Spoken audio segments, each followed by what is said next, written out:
وعلیکم السلام ورحمۃ اللہ وبرکاتہ۔ آپ نے ذکر فرمایا تھا کہ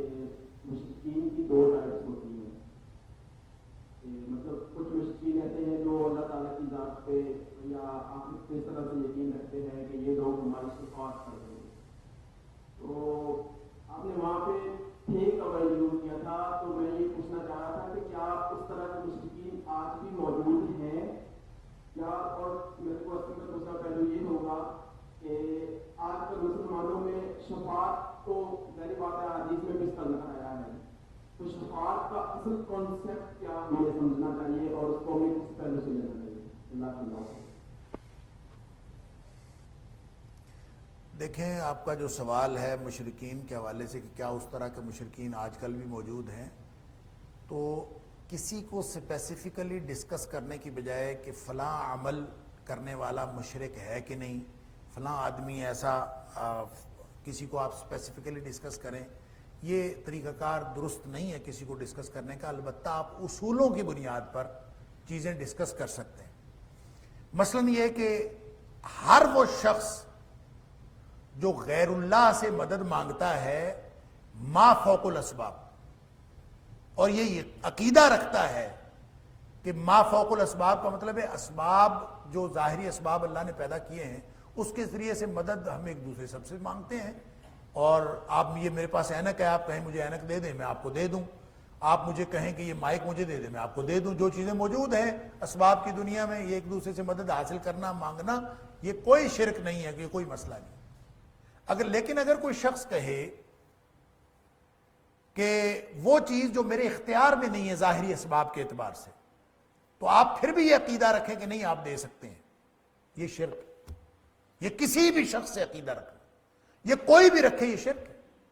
لہٰذا اس کی ہزار دلیلیں بھی آپ آ جائیں، جو ما فوق الاسباب مدد کرنے پر جو قادر ہے وہ سوائے اللہ کی ذات کے اور کوئی نہیں۔ لہٰذا وہ جس کو سنانے کے لیے ہمیں مردوں کی ضرورت پڑتی ہے، جس کو سنانے کے لیے ہمیں مردوں کی ضرورت پڑتی ہے، اس کے بارے میں ہمیں بحث ہے وہ سنتے ہیں کہ نہیں سنتے۔ مردوں کے بارے میں ہم بحث کرتے ہیں وہ سنتے ہیں کہ نہیں سنتے۔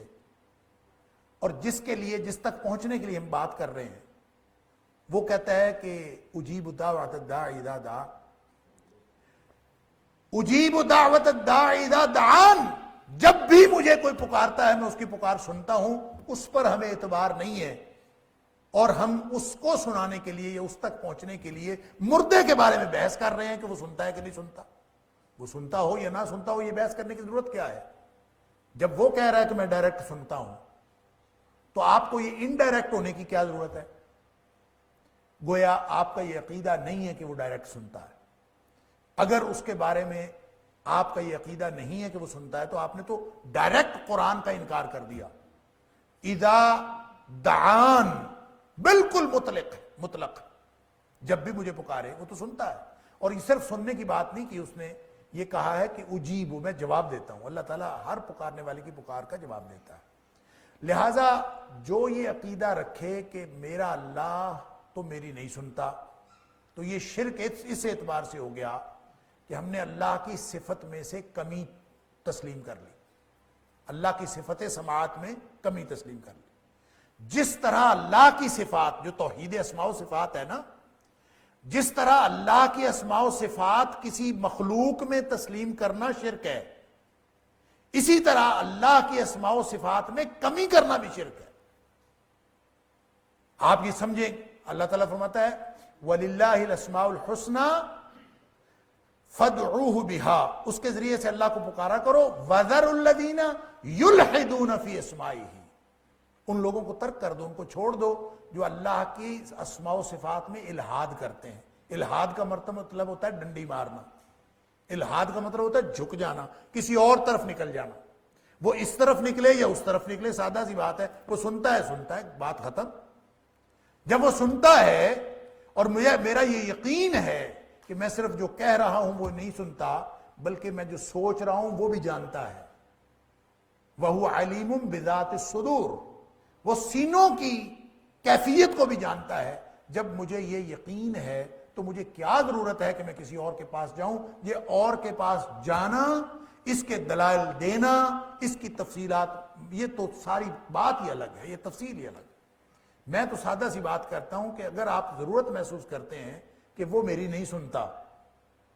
تو یہ تو شرک کی ابتدا تو اسی بات سے ہوگی کہ آپ نے اللہ کی صفت سماعت میں کمی سمجھی اور صفت سماعت میں کمی تسلیم کر لی کہ وہ آپ کی نہیں سنتا۔ نعوذ باللہ من ذالک، وہ دیکھتا بھی ہے، وہ سمیع بھی ہے، وہ علیم بھی ہے۔ لہذا ایسے کوئی بھی لوگ ہوں جو یہ سمجھتے ہوں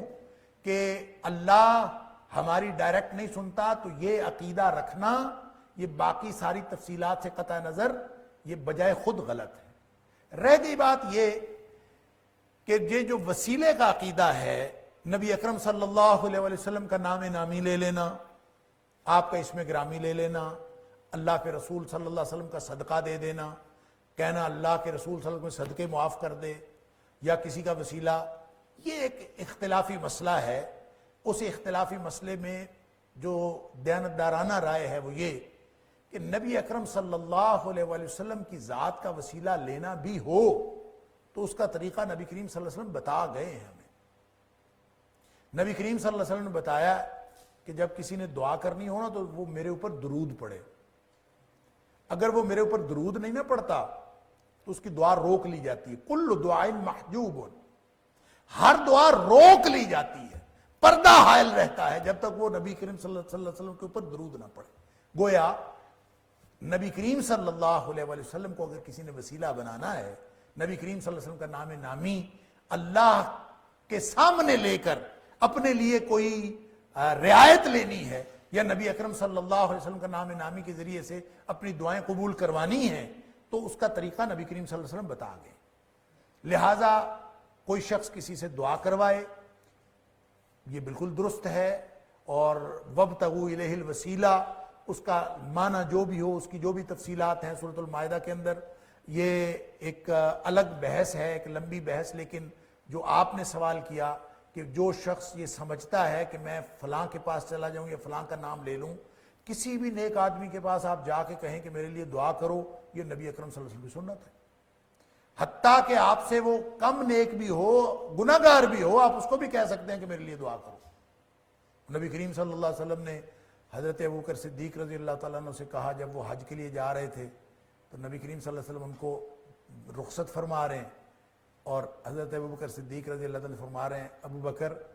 اپنے بھائی محمد کو دعاؤں میں نہ بھولنا۔ سبحان اللہ، نبی اکرم صلی اللہ علیہ وسلم سرور کائنات، اللہ کے بعد کائنات کی سب سے بزرگ ہستی ابوبکر صدیق رضی اللہ تعالیٰ اپنے غلام کو کہہ رہے ہیں کہ میرے لیے دعا کرنا،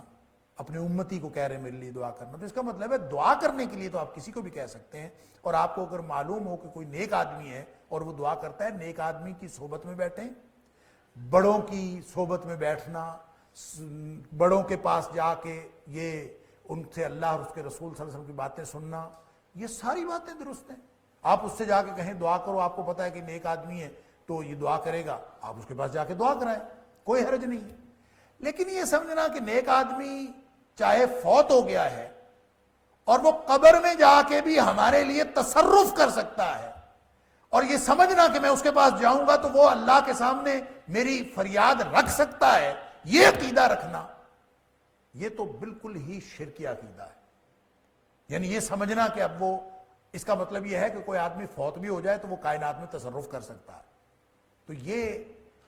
ما فوق الاسباب تصرف کرنا یہ اللہ کی شان ہے، مخلوق کی شان نہیں ہے۔